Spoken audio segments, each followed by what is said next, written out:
আসসালামু আলাইকুম।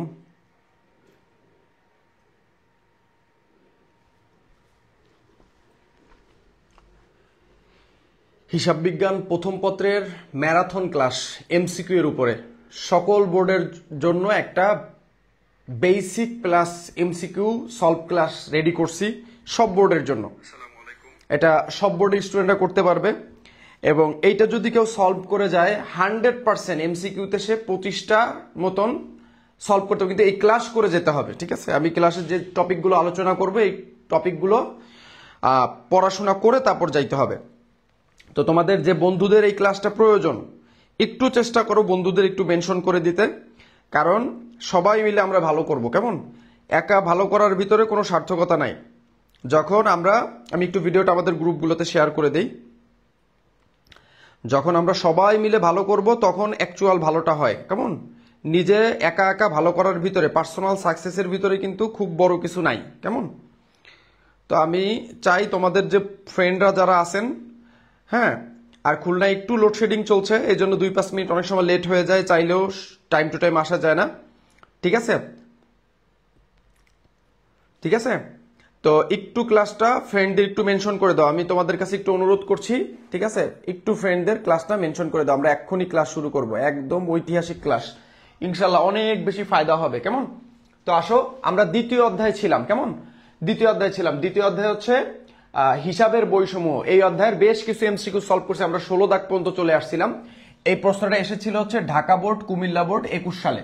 হ্যাঁ, জাবেদাকে কি বলা হয় আমরা জানি, জাবেদাকে বলা হয় কি প্রাথমিক বই। কি বই বলা হয় বলো, প্রাথমিক বই, এটা আমরা সবাই জানি। আর খতিয়ানকে বলা হয় পাকা বই। খতিয়ানকে বলা হয় কি, খতিয়ানকে বলা হয় পাকা বই, এটা একটু মনে রাখবা। কেমন, এবং খতিয়ানকে বলা হয় সকল বইয়ের রাজা। কেমন, সকল বইয়ের রাজা। অলরাইট, আচ্ছা। আর রানী বলা হয় কাকে, আমাদের মোদের বিদ্যালয়ের প্রত্যেকটা মেয়েকে বলা হয় রানী। আচ্ছা, আসো নেক্সট কোশ্চেনে চলে যাই। নেক্সট কোশ্চেন কি বলছে দেখো, খুবই ইম্পর্টেন্ট একটা কোশ্চেন। সিলেট বোর্ড 24 সালে আসছে, বরিশাল বোর্ড 17 সালে আসছে, যশোর বোর্ড 15 সালে আসছে। খুবই ইম্পর্টেন্ট একটা কোশ্চেন। দেখো, ক্রয় বা বিক্রয়ের সময় পণ্যের লিখিত মূল্য থেকে বাদ দেওয়া হয় কোন বারটা? তোমরা কিন্তু সবাই জানো বারটা কিন্তু দুই প্রকার। বারটা কয় প্রকার বলো, দুই প্রকার।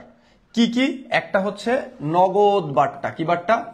নগদ বারটা। এই নগদ বারটা প্রশ্ন আসতে পারে, নগদ বারটা কয় প্রকার? নগদ বারটা হচ্ছে হলো দুই প্রকার। একটা হলো প্রাপ্ত বারটা, আর একটা হলো প্রদত্ত বারটা।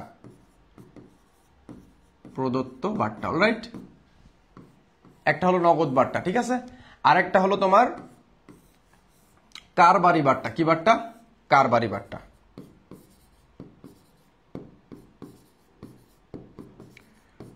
কারবারি বারটা। তো কারবারি বারটা কয় প্রকার? কারবারি বারটাও হচ্ছে তোমার দুই প্রকার। একটা হলো ক্রয় বারটা, আর একটা হচ্ছে হলো বিক্রয় বারটা। ঠিক আছে, অলরাইট, মনে রাখবা। আর এই যে কারবারি যে বার্তাটা, কারবারি বার্তাটা, এটা হচ্ছে হলো ক্রয় বিক্রয়ের সঙ্গে সম্পর্কযুক্ত। ক্রয় এবং বিক্রয়ের সাথে সম্পর্কযুক্ত, যেটা কি করা হয় না, এই কারবারি বার্তাটা শুধু বাদ দিয়ে দেখাতে হয়, মানে বিয়োগ করে দেখাতে হয়। কি করে দেখাতে হয়? বিয়োগ করতে হয়, বিয়োগ করতে হয়। হ্যাঁ, এটা কোথাও কি হয় না, এটা মনে রাখবে, এটা কোথাও লিপিবদ্ধ হয় না। লিপিবদ্ধ হয় না। তাহলে এরকম প্রশ্ন আসতে পারে, কোন বারটা লিপিবদ্ধ হয় না? কারবারি বারটা অবশ্যই লিপিবদ্ধ হয় না। আর নগদ বারটা যেটা, এটা হচ্ছে হলো দেনা পাওনার সঙ্গে সম্পর্কযুক্ত। দেনা পাওনার সাথে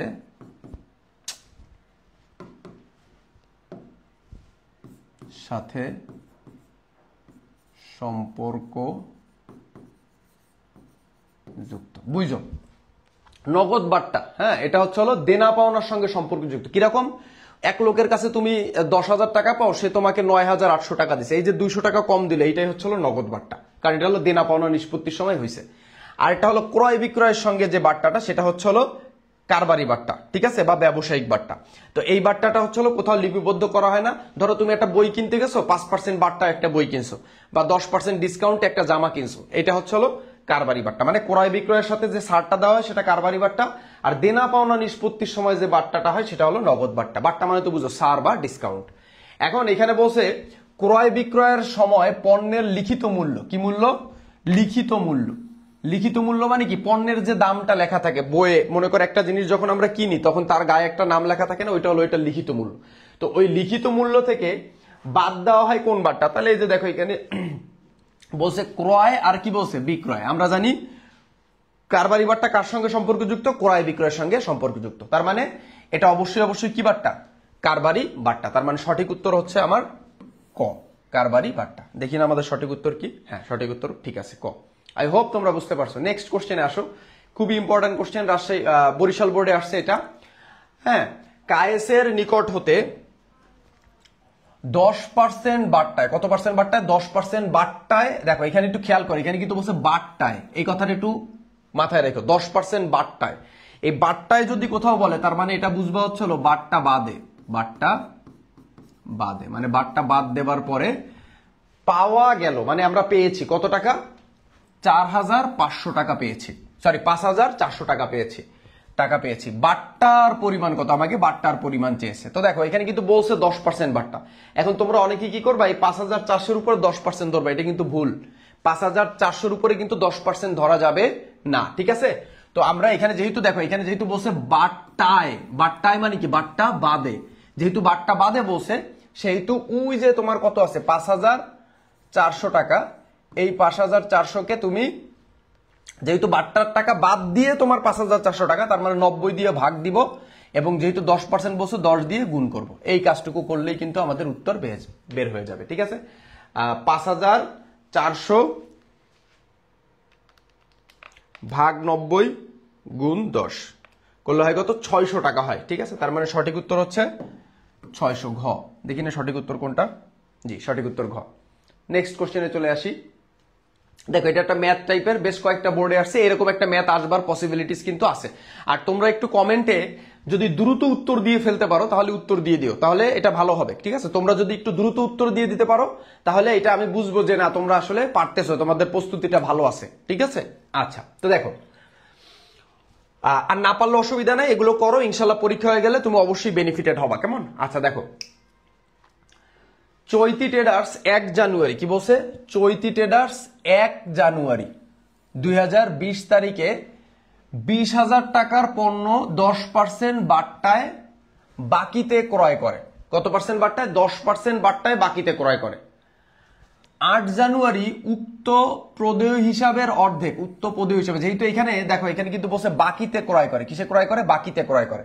তার মানে এখানে অবশ্যই বাকিতে ক্রয় করলে প্রদেয় হিসাব বা পাওনাদার হিসাবের সৃষ্টি হবে। হ্যাঁ, অর্ধেক 2% বাট্টায় পরিশোধ করে। চৈতি ট্রেডার্স এর হিসাবভুক্ত বাট্টার পরিমাণ, দেখো এখানে কিন্তু একটা কথা বলছে, এখানে একটু ভালো মতন খেয়াল করো। এখানে কিন্তু বলছে, দেখো শব্দটা বুঝো কিন্তু, হিসাবভুক্ত বাট্টা। কি বলছে? ভালো মতন খেয়াল করো, হিসাবভুক্ত বাট্টা। হিসাবভুক্ত বাট্টা বলতে নগদ বাট্টা বুঝায়। কি বাট্টা বুঝায় বলো? নগদ বাট্টা। হিসাবভুক্ত বাট্টা বলতে কি বুঝায়? নগদ বাট্টা। হ্যাঁ, আচ্ছা, তো দেখো, তো আমরা পণ্য ক্রয় করছি কয় টাকার? 20,000 টাকার। অলরাইট, আচ্ছা, 20,000 টাকার উপরে কত পার্সেন্ট বাট্টা? 10% বাট্টায় ক্রয় করছে। এই 10% হলো কারবারি বাট্টা, ঠিক আছে? আচ্ছা, এখানে আমরা বেসিক্যালি বাট্টায় ক্রয় করছি। তাহলে আমি অ্যাকচুয়াল পণ্য কয় টাকার ক্রয় করছি? তোমার হচ্ছে 20,000-এর 10% করলে হয় কত? 20,000-এর 10% করলে হয় হচ্ছে তোমার 2,000 টাকা। তাহলে 20,000 থেকে 2,000 বাদ দিলে থাকে হচ্ছে কত টাকা? 18,000 টাকা। বুঝো কিন্তু কত হাজার টাকা? 18,000 টাকা। আমি জাস্ট বুঝাই, মানে আমার মতন করে করলাম। এটা বেসিক্যালি কিভাবে করতে হবে, যদি এত সময় এখন নাই, জিনিসটা এইভাবে করতে হবে, ঠিক আছে? হ্যাঁ, এইখানে লিখতে হবে, প্রথমে লিখতে হবে 20,000, এরপর লিখতে হবে 20,000, আবার লিখতে হবে 20,000, এটার কত পার্সেন্ট? 10%। তাহলে এখানে লিখলাম 20,000। হ্যাঁ, এবার 20,000-এর 10% করলে কত হয়? 20,000-এর 10%, এই 20,000-এর 10% করলে হয় 2,000। এবার 20,000 থেকে 2,000 গেলে কত থাকে? 18,000। অলরাইট, আচ্ছা, এবার দেখো, তাহলে আমি বেসিক্যালি কত টাকার পণ্য ক্রয় করলাম? 20,000 নাকি 18,000 টাকার? 18,000 টাকার পণ্য ক্রয় করলাম, কিন্তু বুঝো কিন্তু কত টাকার পণ্য ক্রয় করলাম? 18,000 টাকার পণ্য 10% বাট্টা দিয়ে আমি ক্রয় করলাম। এবার প্রদেয় হিসাব কত টাকা? যেহেতু ধারে 18,000 টাকার পণ্য ক্রয় করছি, তাহলে এই 18,000 টাকাই কি আমার প্রদেয় হিসাব। এই 18,000 টাকাই আমার কি? প্রদেয় হিসাব। এবার দেখো, এই প্রদেয় হিসাবের অর্ধেক, ভালো মতন বুঝো কিন্তু, প্রদেয় হিসাবের অর্ধেক 2% বাট্টায় পরিশোধ করছে। তাহলে প্রদেয় হিসাবের অর্ধেক, তাহলে 18,000-এর অর্ধেক কত হয়? 2 দিয়ে ভাগ দিলে কত বেরোয়? 9,000 টাকা। এই 9,000 টাকা কত পার্সেন্ট বাট্টায় পরিশোধ করছে? 2% বাট্টায় পরিশোধ করছে। কয় পার্সেন্ট বাট্টায়? 2%। তাহলে 9,000-এর যদি আমরা 2% করি তাহলে কত টাকা বের হয়? আসো আমরা একটু করি। 9,000 ইন্টু 2%, কত? 180 টাকা। 180 টাকা সঠিক উত্তর হলো আমার ঘ। ঠিক আছে, দেখি সঠিক উত্তর কোনটা। হ্যাঁ, সঠিক উত্তর ঘ, 180। নেক্সট কোশ্চেনে আসি। এটাও দ্বিতীয় অধ্যায়ের কোশ্চেন। কি পরিমাণ বোর্ডে আসছে দেখো, মোস্ট রিপিটেড একটা কোশ্চেন। দেখছো, মোস্ট রিপিটেড একটা কোশ্চেন, না পারার বা না বোঝার কোনো কিছু নাই। দেখো, বিক্রয়ের উদ্দেশ্যে আসবাবপত্র ক্রয়। দেখো, বিক্রয়ের উদ্দেশ্যে তুমি মনে রাখবা, বিক্রয়ের উদ্দেশ্যে আমরা যা ক্রয় করি এই পৃথিবীতে, বিক্রি করার উদ্দেশ্যে তুমি যাই কেনো না কেন, তুমি গাড়ি কেনো, বাড়ি কেনো, অফিস সরঞ্জাম কেনো, জমি কেনো বা পণ্য কিনো, বিক্রয়ের উদ্দেশ্যে তুমি যাই কিনবা তাই তোমার পণ্য। বিক্রয়ের উদ্দেশ্যে আমরা যা কিনি তাই আমাদের কি বলো? পণ্য। একটা সোজা কথা, বিক্রয়ের উদ্দেশ্যে তুমি যদি আসবাবপত্রও কিনো সেটাও তোমার পণ্য। তাহলে এখানে কি করছে? আসবাবপত্র ক্রয় করছে বিক্রয়ের উদ্দেশ্যে। তার মানে এটা অবশ্যই কি? আসবাবপত্র অবশ্যই কি? আমাদের পণ্য। কারণ আমরা জানি বিক্রির উদ্দেশ্যে যা ক্রয় করে তাই কি? পণ্য। আচ্ছা, ক্রয় করা হলে কোন হিসাবটি ডেবিট করা হবে? আর আমরা জানি পণ্য ক্রয় করলে পণ্য নামে কিন্তু কোনো অ্যাকাউন্টিং হিসাব নাই। কি হিসাব আছে? ক্রয় হিসাব। কি হিসাব? ক্রয় হিসাব। কারণ পণ্য নামে অ্যাকাউন্টিং কোনো হিসাব হয় না, ক্রয় হিসাব হয়। তার মানে এখানে আমরা যারা আসবাবপত্র লিখবে তারা কিন্তু ভুল হয়ে যাবে। এটা আমরা কি দাগাবো? সঠিক উত্তর হচ্ছে হলো ঘ, ক্রয় হিসাব। যদি এখন তুমি বলতে পারো স্যার আসবাবপত্র তো কিনছে, কিন্তু এটা কি উদ্দেশ্যে কিনছে বাবা? এটা কিনছে হচ্ছে হলো তোমার বিক্রয়ের উদ্দেশ্যে। বিক্রয়ের উদ্দেশ্যে নট অনলি আসবাবপত্র, বিক্রয়ের উদ্দেশ্যে যে কোনো স্থায়ী সম্পত্তি ক্রয় করলেও সেটা পণ্য নামেই গণ্য হবে। ঠিক আছে, উচ্চ সহা ঠিক বলেছো, উত্তর হবে ক্রয়। মিনি বলছে হ্যাঁ, উত্তর হবে হচ্ছে হলো ক্রয়। মিমি সরি, আতিকা সঠিক বলছো। হ্যাঁ, তোমরা সবাই সঠিক বলছো। কেমন? আচ্ছা, ঠিক আছে, পরের নেক্সট কোশ্চেনে চলে যাই। হ্যাঁ, উত্তর ক্রয়। এই দেখো, এই জিনিসটা অনেক ইম্পর্টেন্ট এবং এটা অনেক বোর্ডে আসছে। দেখো, এটা সকল বোর্ড 18 সালেও আসছিল এই প্রশ্নটা। এখানে বুঝাইছি কি 2-10 নিট 30 দ্বারা কি বোঝায়? 2-10 নিট 30, এই দেখো এখানে 2-10 নিট 30, এই জিনিসটা ভালো মতন বোঝায়। এখানে কি বলছে? 2-10 নিট 30 এর মানে কি? 2-10 নিট 30 মানে কি? এই 2 নিট 30 মানে হচ্ছে হলো এইটা 30 দিনের ভিতরে অবশ্যই পরিশোধ করতে হবে। লাস্টে যেটা নিট লিখে যে তারিখটা দেওয়া থাকবে, মানে যে ডেটটা দেওয়া থাকবে, ওই ডেটের ভিতরে অবশ্যই মাস্ট বি কি করতে হবে? পরিশোধ করতে হবে। কেমন? যে তারিখটা দেওয়া থাকবে লাস্টে নিট লিখে, যেটা নিট ওই তারিখের ভিতর পরিশোধ করতে হবে। আর এই সামনে যেটা দেওয়া থাকে এর মানে হচ্ছে হলো তুমি 10 দিনের ভিতর যদি পরিশোধ করো, 30 দিনের ভিতর তো পরিশোধ করতে হবে, এটা তো তুমি মরে গেলেও 30 দিনের ভিতর পরিশোধ করতে হবে, মানে কথার কথা। কিন্তু 10 দিনের ভিতর যদি পরিশোধ করো তাহলে তুমি এই 2%টা হলো আমাদের বাট্টা। এই 2% কি? বাট্টা। তার মানে এটা একটা হলো বাট্টা। তার মানে এই 2%টা কি? আমাদের একটা বাট্টা। যদি 10 দিনের ভিতর পরিশোধ করি তাহলে 2% বাট্টা আমরা পাবো। ঠিক আছে, তাহলে এই যে জিনিসটা যে নিট 30 দিনের ভিতর পরিশোধ করতেই হবে, তাহলে যদি 10 দিনের ভিতর পরিশোধ করি তাহলে 2% বাট্টা। তাহলে যদি জিনিসটা এরকম লেখা থাকে তোমার হচ্ছে হলো 30-5 নিট 60, এটার মানে কি বলো? এটাও একটা, এগুলাকে বলা হয় শর্ত। এগুলাকে বলা হয় কি বলো? শর্ত। আর এই শর্ত থাকে হচ্ছে হলো ধারে বা বাকির লেনদেনের ক্ষেত্রে। ঠিক আছে, ধারে লেনদেনের ক্ষেত্রে ব্যবহার হয়। ঠিক আছে, ধারে লেনদেনের ক্ষেত্রে ব্যবহার করা হয়। কি ব্যবহার করা হয়? এই শর্তগুলা। এই শর্ত যদি কোথাও থাকে বুঝে নিব ওই লেনদেনটা ধারে হইছে। এখন দেখো এই কথাটার মানে কি? এটাও একটা শর্ত। এই যে এরকম নিট ফিট এরকম দেওয়া থাকলে এটাই শর্ত। এর মানে হচ্ছে তোমার 60 দিনের ভিতরে 100% কি করতে হবে? পরিশোধ করতেই হবে। এটা অবশ্যই পরিশোধ করতে হবে 60 দিনের ভিতরে। ঠিক আছে, এই টাকাটা। আর তুমি যদি 30 দিনের ভিতর পরিশোধ করো তাহলে তুমি 5% কি পাবা? বাট্টা পাবা। এই প্রথমটা হলো বাট্টা। এই প্রথমটা কি? এই 5%টা থাকে হচ্ছে হলো বাট্টা। অলরাইট, আই হোপ তোমরা বুঝতে পারছো। এখন দেখো এখানে সঠিক উত্তর কোনটা?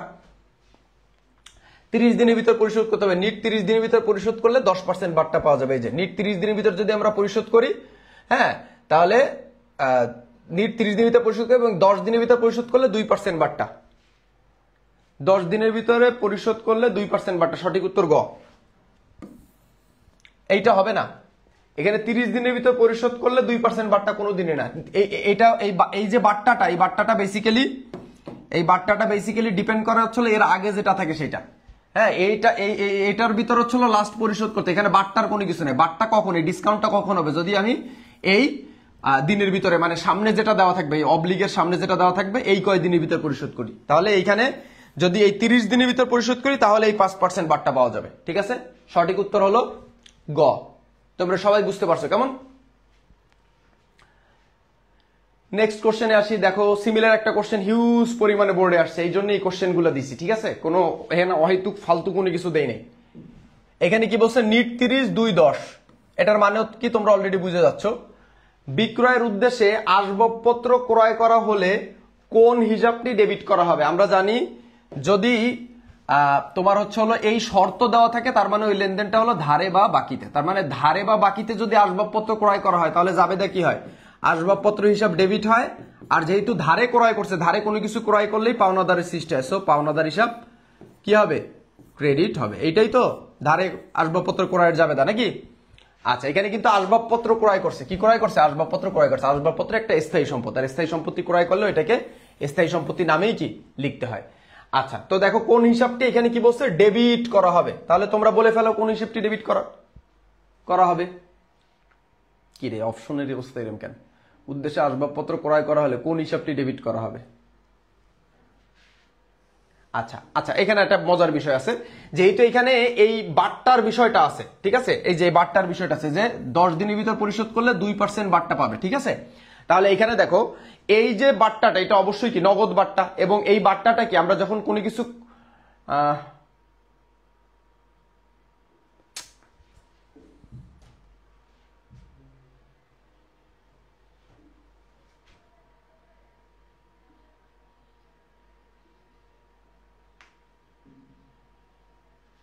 হ্যাঁ, আচ্ছা, আমার একটু বুঝতে অসুবিধা হয়েছে। কোন হিসাবটি ডেবিট করা হবে? অবশ্যই নগদ বাট্টা হিসাবটাই ডেবিট করা হবে। ঠিক আছে, কারণ এইটা একটা কি বাট্টা, নগদ বাট্টা। ঠিক আছে, আর হচ্ছে আমরা যখন ধারে ক্রয় করি, ঠিক আছে, যখন আমরা কিসে ক্রয় করি, আসবাবপত্রটা তো অবশ্যই আমরা যেহেতু শর্ত আছে, তার মানে আসবাবপত্র আমরা ধারে ক্রয় করছি, তাহলে ধারে ক্রয় করলে পাওনাদারের সৃষ্টি হয়। হ্যাঁ, এখন এই পাওনাদারের যে সৃষ্টি হইলো, এই পাওনাদারকে আমরা বাট্টা কি দিব না পাবো? আমরা পাওনাদারের কাছ থেকে পাওনাদারকে বাট্টা দেই, সরি, দেনাদারকে বাট্টা দেই আর পাওনাদারের কাছ থেকে বাট্টা পাই। তার মানে এই বাট্টাটা আমরা পাইছি, তার মানে সঠিক উত্তর হবে হচ্ছে হলো প্রাপ্ত বাট্টা। আমি কি দেখাইছি, নগদ বাট্টা। আজ যাক, এই কোশ্চেনটা দেখার দরকার নেই, এটা একটু ঝামেলা আছে, এটা মেবি অপশনে কোনো ঝামেলা আছে। এখানে বলছে আসবাবপত্র ক্রয় করলে কোন হিসাবটা ডেবিট হবে। কি রে ভাই, আসবাবপত্র ক্রয় করলে তো আসবাবপত্রই ডেবিট হবে। এখানে ডেবিট বলতে আসলে কি বুঝাইছে? এখানে তো বাট্টা পাইছি, প্রাপ্ত বাট্টাই তো হবে। যাক, এটা দেখার দরকার নেই, নেক্সট কোশ্চেনে যাই আমরা। আচ্ছা দেখো, এটা কিন্তু হিউজ পরিমাণ বোর্ডে আসছে, কেমন? আচ্ছা, হিউজ পরিমাণ বোর্ডে আসছে। দেখো, বিক্রয় ফেরত সংক্রান্ত লেনদেন লিপিবদ্ধ করার জন্য নিচের কোনটি ব্যবহার করা হয়? বিক্রয় ফেরত সংক্রান্ত, বিক্রয় ফেরত মনে রাখবা, বিক্রয় ফেরত লেনদেনের জন্য এই যে একটা হলো বিক্রয় ফেরত, প্রশ্নে কিন্তু ক্রয় ফেরতও আসতে পারে। একটা হলো বিক্রয় ফেরত আর একটা হলো ক্রয় ফেরত। ঠিক আছে, বিক্রয় ফেরত। তো বিক্রয় ফেরতের জন্য দেখো, আমি এটা একটু উল্টা টাইপের হয়। ঠিক আছে, বিক্রয় ফেরতের যখন জাবেদা দিই তখন আমরা কি জাবেদা লিখি, দেনাদার হিসাব ক্রেডিট, তার মানে এখানে হবে ডেবিট। ঠিক আছে, ডেবিট নোট, বিক্রয় ফেরতের ক্ষেত্রে আমরা ডেবিট নোট, আর এটার ক্ষেত্রে আমরা ব্যবহার করি হলো ক্রেডিট। এই না, ক্রয় ফেরতের ক্ষেত্রে ক্রয় করে ফেরত দিচ্ছি।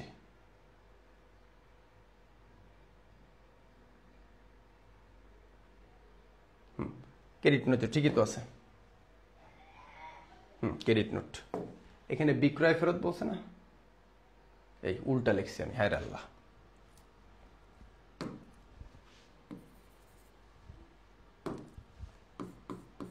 ঠিক আছে, আচ্ছা, এটা একটু মাথায় রেখো তোমরা। অলরাইট, এই যে এইটা একটু মাথায় রেখো। ঠিক আছে, এক্সট্রিমলি সরি। ক্রয় ফেরত হলে ডেবিট নোট, বিক্রয় ফেরত হলে ক্রেডিট নোট। তার মানে এখানে যেহেতু বিক্রয় ফেরত সংক্রান্ত, তার জন্য অবশ্যই কি হবে, বিক্রয় ফেরতের জন্য ক্রেডিট নোট।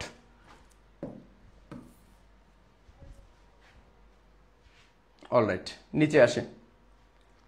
সেতু অ্যান্ড সন্সের অগ্রদত্ত অর্থের পরিমাণ, অগ্রদত্ত অর্থের পরিমাণ কত টাকা? 1200 টাকা। দেখো অগ্রদত্ত অর্থের পরিমাণ, অগ্রদত্ত মানে কি? অগ্রদত্ত মানে হলো আগে দেওয়া টাকার পরিমাণ হচ্ছে হলো 1200 টাকা। জানুয়ারি মাসে খরচের পরিমাণ 1000 টাকা। জানুয়ারি মাসে খরচ হয়েছে কত টাকা? 1000 টাকা।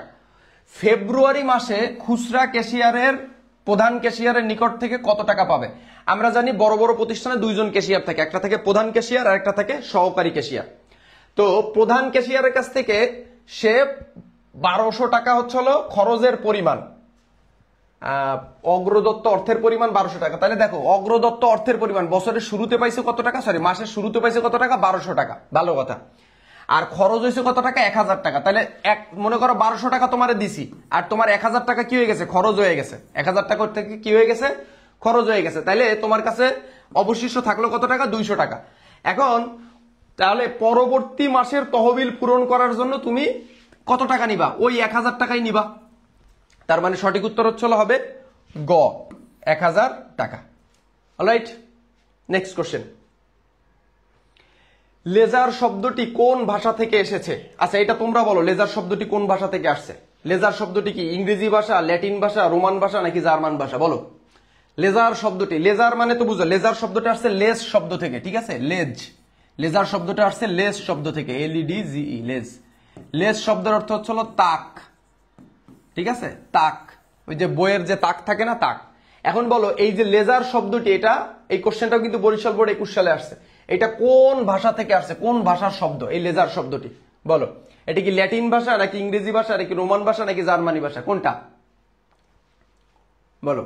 লেজার শব্দটা হচ্ছে আমাদের অবশ্যই একটা ইংরেজি ভাষা। কি ভাষা? ইংরেজি ভাষা। অলরাইট, নেক্সট আসো। লেজ শব্দের অর্থ কি? এই একটু আগেই লিখে দিছি। লেজ শব্দের অর্থ কি? এই যে এখানে দেখো, লেজ শব্দের অর্থ বলে দিছি কি? এই যে তাক।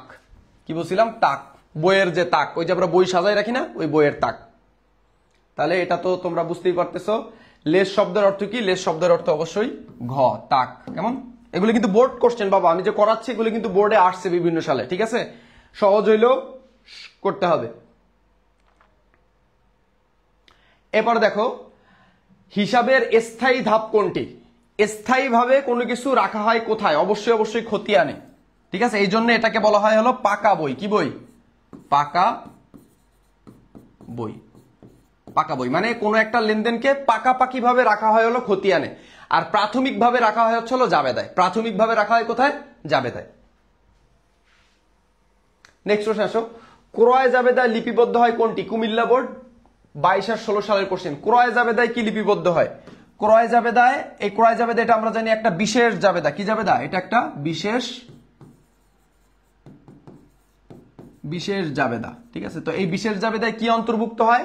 ক্রয় জাবেদায় ধারে সকল ক্রয় অন্তর্ভুক্ত হয়। ক্রয় জাবেদায় ধারে সকল ক্রয় অন্তর্ভুক্ত হয়। আরেকটা মনে রাখবা, বিক্রয় জাবেদা। কি জাবেদা? বিক্রয় জাবেদা বা সেলস জার্নাল।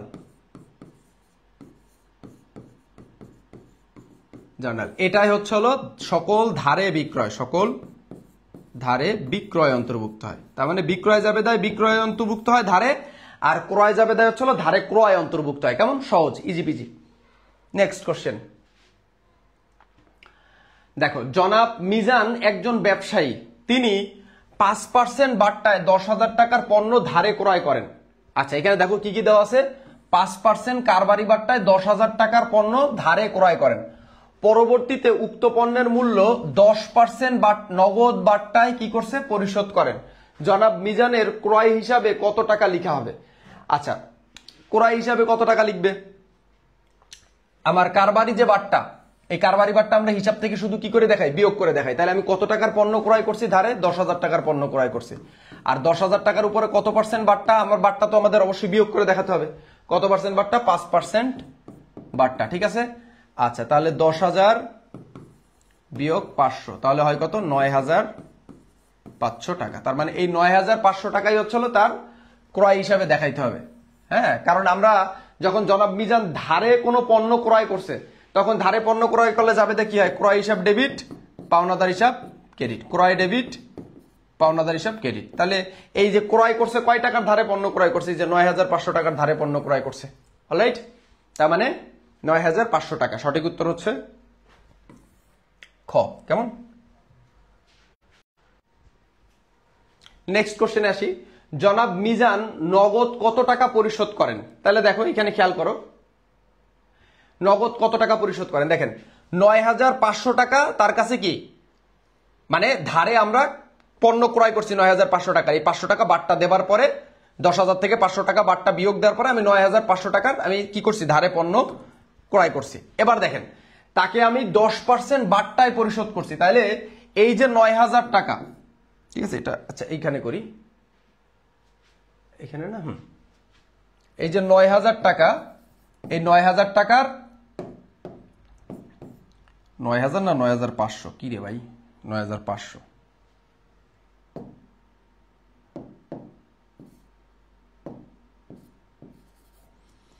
এবার এই ৯৫০০-র কত পার্সেন্ট বাট্টা? 10% বাট্টায় পরিশোধ করছে। কেমন? আচ্ছা তাইলে ৯৫০০ লিখলাম, বিয়োগ ৯৫০০-র 10% করলে হয় কত, একটা শূন্য কাটা ৯৫০। তাহলে ৯৫০০ থেকে ৯৫০ বিয়োগ দেন।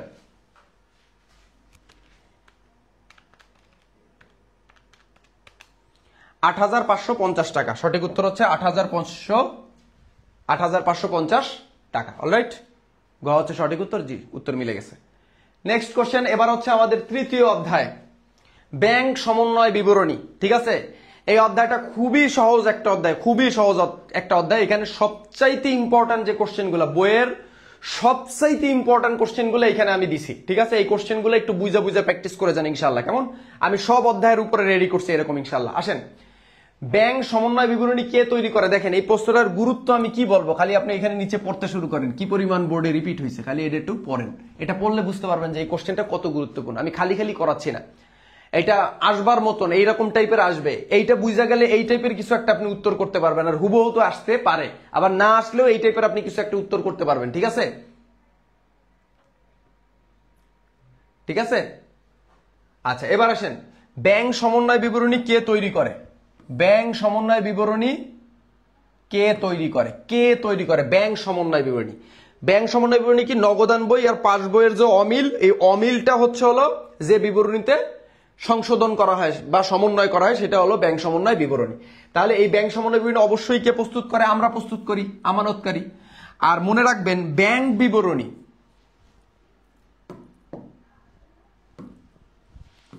ব্যাংক বিবরণী, বিবরণী, ঠিক আছে, ব্যাংক বিবরণী, ব্যাংক বিবরণী বা পাস বই, এইটাকে প্রস্তুত করে, এইটা প্রস্তুত করে কিন্তু ব্যাংক। যদি প্রশ্ন আসে নগদান বই কে প্রস্তুত করে, তখন বলবেন হচ্ছে হলো আমানতকারী। কেমন? আচ্ছা, অলরাইট, বুঝতে পারছেন। সঠিক উত্তর আমানতকারী। নেক্সট কোশ্চেনে আসি, ব্যাংক বিবরণী কে প্রস্তুত করে? ব্যাংক বিবরণী কে প্রস্তুত করে? আমরা একটু আগে লিখে দিছি, ব্যাংক বিবরণী কে প্রস্তুত করে? অবশ্যই ব্যাংক কর্তৃপক্ষ প্রস্তুত করে। ব্যাংক বিবরণী কে প্রস্তুত করে? ব্যাংক কর্তৃপক্ষ প্রস্তুত করে। অলরাইট, আচ্ছা, সঠিক উত্তর গ। হ্যাঁ, মিলছে। এরপরে আসেন, দেখেন এইটা একটা খুব ইম্পর্টেন্ট একটা কোশ্চেন, একটু খেয়াল করেন। দেখেন কি বলছে, যে ব্যাংক কর্তৃক ধার্যকৃত চার্জ, ধার্যকৃত চার্জ মানে হচ্ছে কে কর্তৃক? ব্যাংক কর্তৃক, মানে ব্যাংক চার্জ ধার্য করছে কত টাকা? ৫০০ টাকা চার্জ ধার্য করছে। ভুলে নগদান বইতে দুবার, মানে দুইবার লেখার ফলে ব্যাংক সমন্বয় বিবরণীতে গড়মিলের পরিমাণ কত হবে? এখানে কিন্তু গড়মিলের পরিমাণ চাইছে। ব্যাংক সমন্বয় বিবরণীতে গড়মিল গুলোই তো আমরা মিল করি নাকি? তো দেখেন এখানে কি বলছে, ব্যাংক চার্জ করছে ৫০০ টাকা।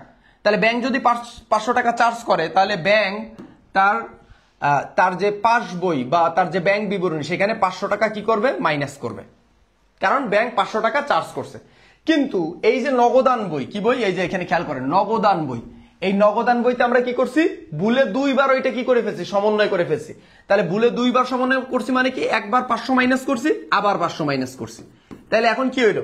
দেখেন এই যে একবার যে অতিরিক্ত মাইনাস করছি, এইটা আবার প্লাস করে দিলেই হয়ে যাচ্ছে।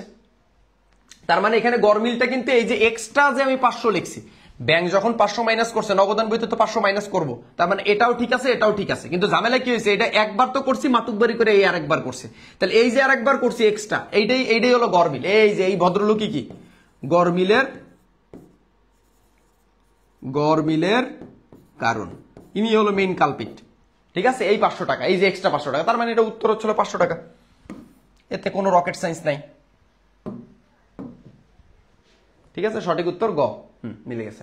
এরপরে দেখেন দিনাজপুর বোর্ড 21, দিনাজপুর বোর্ড 19 সালে কোশ্চেন, নগদান বই ও ব্যাংক বিবরণী জেরের মধ্যে গরমিলের কারণ নয় কোনটি? দেখেন আপনারা বলেন, এটা আপনাদের নিজেদের পারা উচিত। নগদান বই ভালো মতন বোঝেন, প্রশ্নে কি বলছে, নগদান বই আরেকটা হলো ব্যাংক বিবরণী। নগদান বই প্রস্তুত করে কে? আমরা। ব্যাংক বিবরণী কে প্রস্তুত করে? ব্যাংক। আমরা মানে হলো আমানতকারী প্রস্তুত করে নগদান বই, আর ব্যাংক বিবরণী প্রস্তুত করে ব্যাংক। এই যে দুইটা, এই দুইটার যে জের, এই জেরের মধ্যে গরমিলের কারণ নয়, কারণ নয় বলছে, কারণ না কোনটা, কোনটার ফলে গরমিল হবে না। ঠিক আছে, ব্যাংকে নগদ টাকা জমা দেওয়া হয়েছে, এর ফলে কোনো গরমিল হবে না। ব্যাংকে নগদ টাকা কি দেওয়া হয়েছে? জমা দেওয়া হলে এর ফলে কোনো গরমিল হবে না। কারণ ব্যাংকে যখন আমরা টাকা জমা দেই তখন আমাদের কি হয়, এটা আমরা আমাদের নগদান বইতেও লিখে রাখি, বৃদ্ধি করি, আর ব্যাংকও ওই টাকাটা প্লাস করে। আর পরিবহন দিন জমা, এটা তো মানে ডিপোজিট ইন ট্রানজিট, এটার ফলে আমরা নগদান বইতে লিখি, কিন্তু ব্যাংকে এখনো লেখা হয় নাই। কেমন? ব্যাংকে এখনো কি করা হয় নাই? লেখা হয় নাই। তারপর ইস্যুকৃত চেক, এটা আমরা নগদান বই থেকে মাইনাস করছি, কিন্তু ব্যাংকে এখন উপস্থাপন করে নাই, ব্যাংকও মাইনাস করে নাই। আর ব্যাংক চার্জ করছে নগদান বইতে লেখা, তার মানে ব্যাংক মাইনাস করছে, আমরা নগদান বইতে এখন মাইনাস করিনি। তার মানে এই বাকি তিনটার ফলে গরমিল হবে। আর এই ভদ্রলোক, এই যে ব্যাংকে টাকা জমা দেওয়া হয়েছে, এনার ফলে কোনো গন্ডগোল হবে না। ঠিক আছে, তার মানে সঠিক উত্তর হচ্ছে হলো আমাদের ক। নেক্সট কোশ্চেন, এনএসএফ অর্থ কি? আপনারা মনে রাখবেন, এনএসএফ এর ফুল মিনিং হচ্ছে হলো not sufficient, not sufficient fund. বাংলায় বলে অপর্যাপ্ত তহবিল, অপর্যাপ্ত তহবিল। অপর্যাপ্ত মানে তুমি ব্যাংকে একটা চেক জমা করছো, কিন্তু ব্যাংকে পর্যাপ্ত ব্যালেন্স নাই। ঠিক আছে, এটা হলো ওই মানে ওই অ্যাকাউন্টে পর্যাপ্ত ব্যালেন্স নাই, তাহলে ওইটা হলো অপর্যাপ্ত তহবিল বা এনএসএফ চেক বা নট সাফিসিয়েন্ট ফান্ড। আর এটার আরেকটা মানে হচ্ছে হলো জমাকৃত চেক প্রত্যাখ্যান। জমাকৃত, এটার মানে আমি বুঝাই দিচ্ছি, জমাকৃত চেক প্রত্যাখ্যান। এটা একটু মুখস্থ করে ফেলো। ঠিক আছে, জমাকৃত চেক প্রত্যাখ্যান। এখন বোঝো, এই যে জমাকৃত চেক যে প্রত্যাখ্যান, এটা কেন হয়েছে? এই জমাকৃত চেক প্রত্যাখ্যান মানে, এখন ধরো তুমি একটা চেক ব্যাংকে জমা করলা, এখন তোমার ওই অ্যাকাউন্টে তো টাকা থাকা লাগবে। এখন ওই অ্যাকাউন্টে যদি টাকা না থাকে, তাইলে তোমার ওই চেকটা কি ব্যাংক জমা করতে পারবে? জমা করতে পারবে না। তাইলে তখন ওই চেক কি করবে? এটা লাথি মেরে প্রত্যাখ্যান করে দিবে। হ্যাঁ, এই যে তুমি মনে করো তোমার চেহারা ভালো না, কিন্তু তুমি গেছো হচ্ছে হলো একটা সুন্দরী মেয়ের বাসায় বিয়ের প্রস্তাব নিয়ে। এখন ওই মেয়ে কি করবে? তোমার দেখে রিজেক্ট করে দেবে। আহা স্যার, আপনি এভাবে কাটা গায়ে লবণের ছিটা দিয়ে দিলেন, এটা হয় না স্যার। হ্যাঁ, তোদের চেহারা খুবই ভালো। আচ্ছা, এদিকে আসেন। নেক্সট কোশ্চেন, এটা জমাকৃত চেক প্রত্যাখ্যান। আমি কোনটা দাগাইছি? হ্যাঁ, এটা তো উত্তরই না, তো এনে লেখছি কিন্তু এনে দাগাইনি। জমাকৃত চেক প্রত্যাখ্যান। কেমন? জমাকৃত চেক প্রত্যাখ্যান। জমাকৃত চেক আদায় কিন্তু হবে না। ঠিক আছে, এটা কিন্তু হবে না। জমাকৃত চেক প্রত্যাখ্যান, রিজেক্ট করা। ঠিক আছে, ওই যে চেহারা খারাপ থাকলে যেভাবে রিজেক্ট করে আর কি। আরে চেহারা খারাপ কি হয়েছে? লাইগে থাকবে বেটা, লাইগে থাকলে সব হয়। ঠিক আছে, জীবনে লেগে থাকতে হবে। আসেন, আমানতকারী ব্যাংকে জমা টাকার পরিমাণ হ্রাস। আমানতকারীর ব্যাংকে জমা টাকার পরিমাণ হ্রাস। আমানতকারীর ব্যাংকে জমাকৃত টাকা, আমানতকারীর ব্যাংকে মানে আমাদের ব্যাংক অ্যাকাউন্টে জমাকৃত অর্থ হ্রাস পায় কিসের ফলে? আমরা জানি ডেবিট মেমোরেন্ডামের ফলে আমাদের জমাকৃত অর্থ হ্রাস পায়, আর ক্রেডিট মেমোরেন্ডামের ফলে জমাকৃত অর্থ বৃদ্ধি পায়। এই যে ডেবিট মেমোরেন্ডাম, ঠিক আছে, এই যে ডেবিট মেমোরেন্ডাম,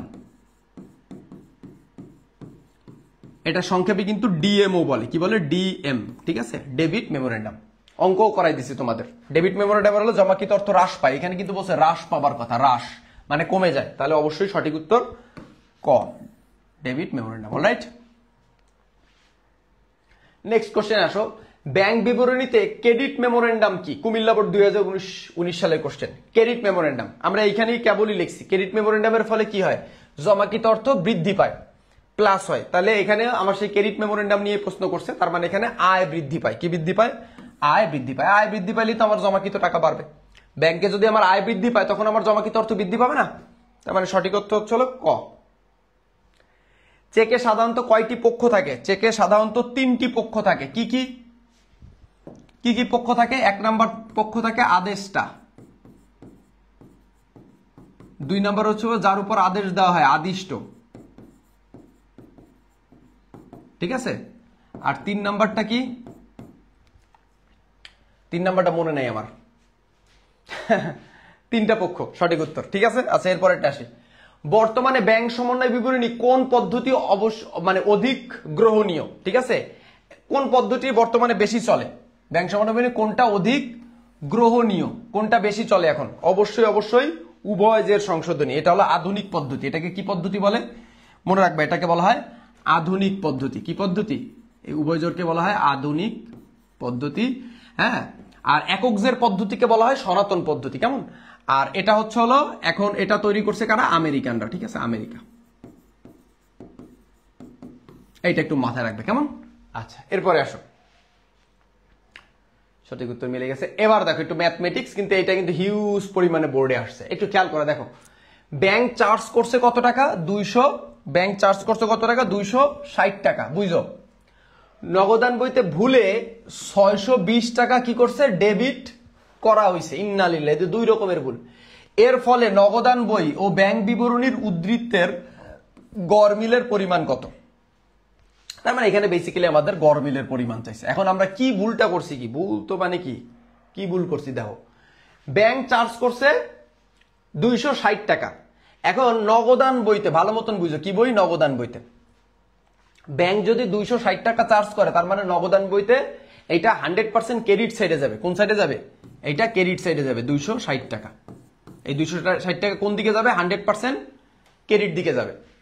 ঠিক আছে, কিন্তু আমি ভুল ক্রমে এটা লিখছি ডেবিট দিকে। দাও কয় রকমের ভুল? যাওয়ার কারণ ব্যাংকের থেকে নগদান বই থেকে টাকা যদি আমার ব্যাংকে যদি টাকা কমে যায়, এটা আমরা নগদান বইয়ের তো অবশ্যই ক্রেডিট সাইডে নেব, আর টাকা বাড়লে ডেবিট সাইডে নেই। কিন্তু এখানে আমরা কি করছি? আবার উল্টা। এই প্রশ্নটা অনেক অনেক ইম্পর্টেন্ট। উল্টা আমরা কি লিখছি? আবার ডেবিট সাইডে লিখছি। দেখো আরেকটা ভুল। আচ্ছা, একটু কালার চেঞ্জ করে লিখি। এটা হলো আরেকটা ভুল। ডেবিট সাইডে লিখছি কত? ডেবিট সাইডে প্রথমত ক্রেডিট সাইডে লেখার কথা ওইটা লেই নেই, উল্টো সাইডে লিখছি ডেবিট সাইডে। আবার কি করছি? ডেবিট সাইডে উল্টা সংখ্যা লিখছি। এনে লেখার কথা 260, লিখছি 660। ইন্নালিল্লাহ, লিখছি কত টাকা? 660 টাকা। এখন এনে কি হইল? গড়মিল কত হবে? গড়মিল হলো এই 260 যেটা ক্রেডিট দিকে যাওয়ার কথা ছিল, ওটার তো গড়মিল হয়েছি, আর এই 660 এটার গড়মিলও কিন্তু হয়েছে। তার মানে টোটাল দুইটা মিলাই যে গড়মিল, সেই গড়মিলটাই কিন্তু এখানে হইল। তাহলে এই দুইটা যোগ দাও, এই দুইটা যোগ দাও। ঠিক আছে, 260 প্লাস 660, 900, 260, এই 660 কেন আমি লিখছি? 620 হবে। এটা 620।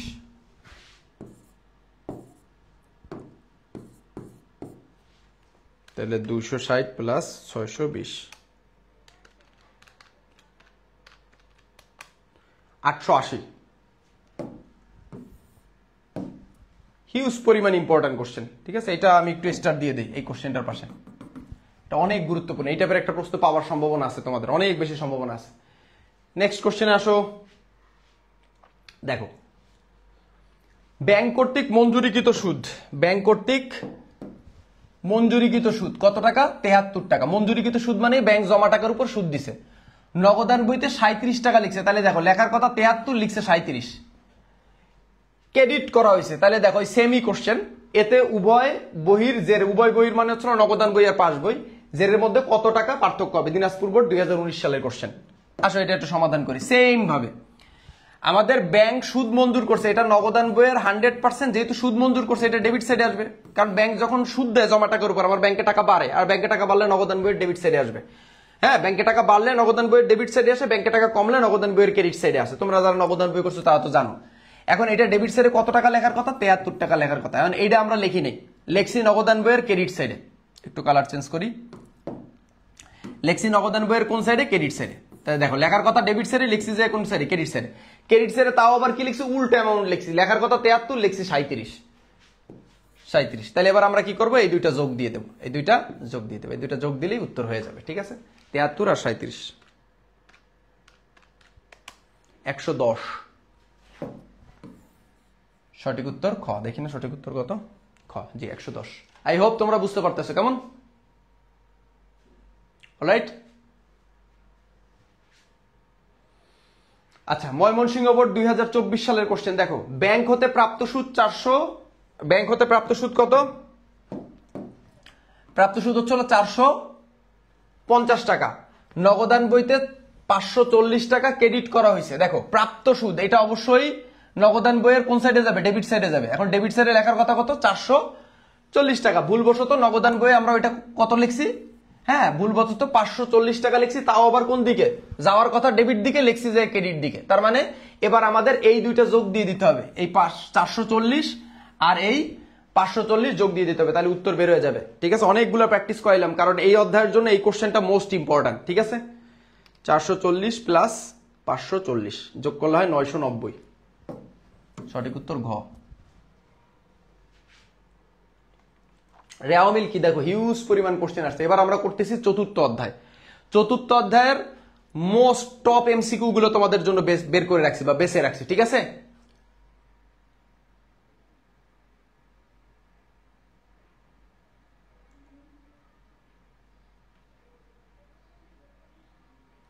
স্যার ছুটি দিবেন কখন? এডুতে বায়োলজি ক্লাস। এই তোরা কমার্সের পোলাপান, তোকে আবার বায়োলজি ক্লাস আসে কোন জায়গা দিয়ে? পারিস না অ্যাকাউন্টিং ফিনান্স আর বায়োলজি ক্লাস করতে? তোমাকে ফিজিক্স ক্লাস লাগবে না, 2 দিন পরে মোদের বিদ্যালয়ে এসে বলবেন স্যার আমার একটা কেমিস্ট্রি ক্লাস দেন, স্যার আমার একটু হায়ার ম্যাথ ক্লাস দেন। হায়ার ম্যাথ দেবো তোদের পিঠের উপরে। অ্যাকাউন্টিং কর বেটা, দুষ্টু কোন জায়গার একটা। কালকে পরীক্ষা, দুষ্টুমি করতেছিস। দেখ রেওয়া মিল, এটাকে ইংরেজিতে কি বলে? Trial balance. কি বলে? Trial balance. ঠিক আছে, এই যে রেওয়া মিল, এটা হচ্ছে হলো গাণিতিক শুদ্ধতা যাচাইয়ের জন্য, গাণিতিক শুদ্ধতা যাচাইয়ের উদ্দেশ্যে এটা প্রস্তুত করা হয়, এবং এটা প্রস্তুত করা হচ্ছে হলো হ্যাঁ ঐচ্ছিক একটা কাজ। কেমন? হিউজ পরিমাণ বোর্ডে আসছে। রেওয়া মিল কি? রেওয়া মিল হচ্ছে হলো একটা হিসাব উদ্বৃত্তের তালিকা। রেওয়া মিলকে একটা হিসাব উদ্বৃত্তের তালিকা। রেওয়া মিলকে হিসাব উদ্বৃত্তের তালিকা বলা যায় কারণ কি? আমরা যে ওই খতিয়ান করি না, ওই খতিয়ানের যে উদ্বৃত্তগুলা, খতিয়ান হিসাবের যে উদ্বৃত্তগুলা, ওই উদ্বৃত্তগুলোর আমরা একটা তালিকা প্রস্তুত করি। কেমন? রাইট, সঠিক উত্তর। এরপরে আসো, দেখো যশোর বোর্ড 24 সালের কোশ্চেন, একদম লেটেস্ট প্রশ্ন। তোরা দিবি 25 সালের কোশ্চেন, এলো 24 সালের কোশ্চেন। দেখ রেওয়া মিল তৈরি করার মূল উদ্দেশ্য নিচের কোনটি? ঠিক আছে, রেওয়া মিল কেন তৈরি করা হয়? এই যে আমি লিখে দিছি একটু আগে, গাণিতিক শুদ্ধতা যাচাই করা। ঠিক আছে, এটা একটু মাথায় রাখবেন। কি? গাণিতিক শুদ্ধতা যাচাই করা। তাইলে এটা হবে কি? খতিয়ানের হিসাবের গাণিতিক শুদ্ধতা যাচাই করা। ঠিক আছে, সঠিক উত্তর হবে হচ্ছে হলো খ। এই যে গাণিতিক শুদ্ধতা যাচাই, গাণিতিক শুদ্ধতা যাচাই করা। রাইট, তারপরে সঠিক উত্তর খ। দেখি উত্তর, হ্যাঁ ঠিক আছে। নেক্সট, কোনটি রেওয়া মিলের ডেবিট দিকে বসে? সিলেট বোর্ড 23, কোনটি রেওয়া মিলের ডেবিট দিকে বসে? বলেন এর ভিতরে কোনটা রেওয়া মিলের ডেবিট দিকে বসে? 100% পাওনাদার বাট্টা সঞ্চিতি। ঠিক আছে, কারণ এই জিনিসটা মাথায় রাখতে হবে, এটা রেওয়া মিল করার সময় বুঝাইছি যে পাওনাদার মানে পাওনাদার, লিখে দেই, পাওনাদার বাট্টা সঞ্চিতি বাদে সকল সঞ্চিতি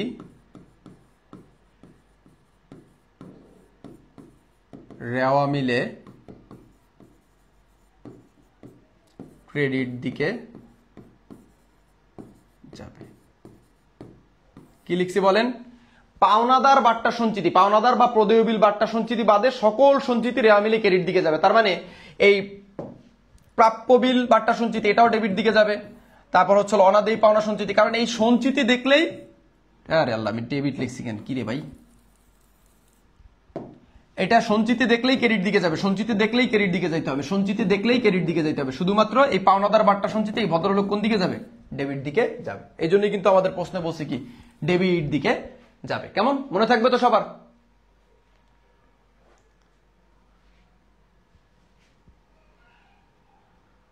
আচ্ছা, ঐচ্ছিক ধাপ হলো কার্যপত্র, এটা তোমার কথা ঠিক আছে, ঐচ্ছিক ধাপ কার্যপত্র, কিন্তু রেওয়া মিল প্রস্তুত করা বাধ্যতামূলক নয়। সেই অর্থে আমি ঐচ্ছিক বলছি যে রেওয়া মিল প্রস্তুত করা বাধ্যতামূলক নয়। কেমন? কোনটি রেওয়া মিলের ক্রেডিট দিকে বসে? বলো। এই যে এরকম টাইপের একটা প্রশ্ন তোমরা পরীক্ষায় পাবা। এই যে আমি প্র্যাকটিস করাচ্ছি না, দেখো পরীক্ষা হলে যে মিলে নিও 25 ব্যাচ, এরকম একটা প্রশ্ন তোমরা পাবা। ঠিক আছে, এরকম একটা কোশ্চেন তোমরা পাবা। ঠিক আছে, যে রেওয়া মিলের কোনটা ক্রেডিট দিকে বসে কোনটা ডেবিট দিকে বসে, এরকম একটা পাবা, এটা আমার মন বলতেছে পাবাই। এটা বলো তো, এটার উত্তর কি হবে বলো?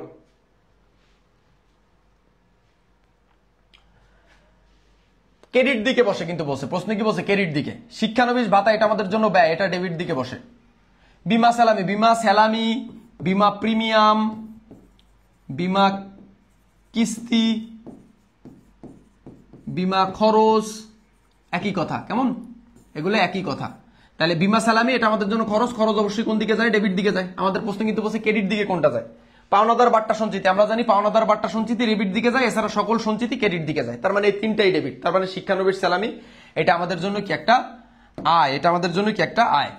আমরা যখন কাউকে কোনো প্রশিক্ষণ দেই, ট্রেনিং দিয়ে ওইখান থেকে আমাদের যে আয়টা হয়, যে টাকাটা আসে, ওইটাই হলো শিক্ষানবিশ স্যালামি, প্রশিক্ষণ রিলেটেড। আর শিক্ষানবিশ ভাতা হচ্ছে হলো যখন ওই প্রশিক্ষণ বাবদ আমরা কাউকে টাকা দেই। সো এই জিনিসটা পেঁচাই ফেলো না কিন্তু, শিক্ষানবিশ ভাতা একটা মানে খরচ ডেবিট, আর শিক্ষানবিশ স্যালামি হচ্ছে হলো আয়, এটা আমাদের জন্য ক্রেডিট। শিক্ষানবিশ স্যালামি হচ্ছে হলো অপরিচালন আয়, শিক্ষানবিশ ভাতা হলো অপরিচালন ব্যয়। ঠিক আছে, নেক্সট এরকম টাইপ। এবার দেখো এই যে আবার একটা, ও এটা কি রে ভাই, একই কোশ্চেন। আচ্ছা দেখো সমন্বিত ক্রয়, দেখো এটা সিম্পল জিনিস, দেখো কি পরিমাণ বোর্ডে আসছে সমন্বিত ক্রয়। ঠিক আছে, কোনো না কোনো বোর্ডে এখান থেকে প্রশ্ন একটা পাবা। সমন্বিত ক্রয়ের সূত্র কি? প্রারম্ভিক মজুত পণ্য প্লাস নিট ক্রয় মাইনাস সমাপনী মজুত পণ্য। সমন্বিত ক্রয়ের সূত্র কি? প্রারম্ভিক মজুত পণ্য প্লাস নিট ক্রয় মাইনাস সমাপনী মজুত পণ্য। এখন দেখো এটা কোথায় লেখা আছে? প্রারম্ভিক মজুত পণ্য প্লাস নিট ক্রয়, প্রারম্ভিক মজুত পণ্য নিট ক্রয় মাইনাস সমাপনী মজুত। সঠিক উত্তর গ। নেক্সট আসো, পুস্তক ঋণ, প্রদত্ত ঋণ, কুঋণ রেওয়া মিলের কোন দিকে বসবে? দেখো হিউজ পরিমাণ বোর্ডে আসছে কোশ্চেনটা, দেখো কি পরিমাণ বোর্ডে আসছে। এখন দেখো এগুলোর একটু মিনিং আছে কিন্তু। এই যে পুস্তক ঋণ, এই পুস্তক ঋণ কিন্তু দেনাদারের একটা নাম। তাহলে পুস্তক ঋণ মানে কিন্তু দেনাদার। আর দেনাদারের আরো কিছু নাম আছে, আমি তোমাদের বলে দিছি, তোমরা অলরেডি জানো, আমি একটু এই পাশে লিখে দিই। দেনাদার আরো কিছু নাম আছে কিন্তু, যেমন পুস্তক ঋণ তো একটা পাইছই, একটা হচ্ছে হলো উত্তমর্ণ, সরি অধমর্ণ,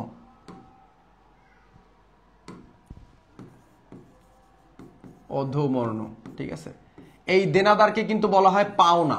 পাওনা মানে কিন্তু দেনাদার, পাওনা মানে কিন্তু আবার পাওনাদার না। এটাকে বলা হয় প্রাপ্য হিসাব, এটাকে বলা হয় হচ্ছে হলো বিক্রয় খতিয়ানের জের।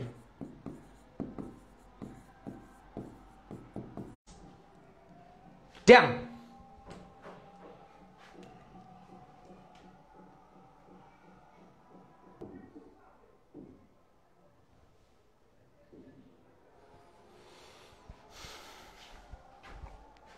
লোডশেডিং, কিচ্ছু করার নাই, বুঝলা? লোডশেডিং, হ্যাঁ আল্লাহ।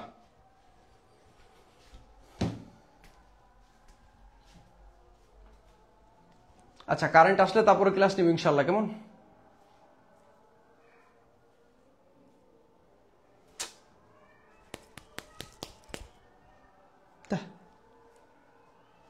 কারেন্টটা যাওয়ার আর সময় পায় না, মেজাজটাই খারাপ হয়ে যায়।